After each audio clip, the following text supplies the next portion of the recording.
So I've already started off with my basic makeup, basic eyes, liner, lashes, and red lip. And now let's add that Halloween twist. To start with, mix a black liner with your lipstick and work around the edges of the lip line. You can fade this in then towards the center of the lips. For step 2, take a lighter shade of red lipstick and apply this on the inner edge of the lips. This will create an ombre style and give it that really blood-like texture. For step 3, let's do some extreme contouring.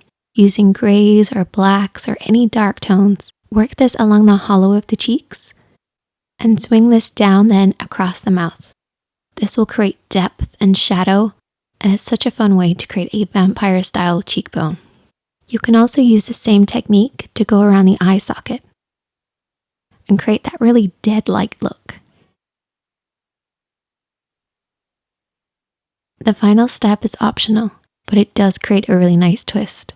Just taking your lip liner and drawing a little squiggly line beside your lip creates that dripping blood look, and you don't have to use any fancy Halloween makeup. And there you go, a super easy Halloween look that you can definitely try. Nothing fancy, nothing to buy, just using whatever you already have. And if you cover up that red drip, it just looks like a gothic look. I hope that you guys enjoy this, and I'll see you guys in the next one.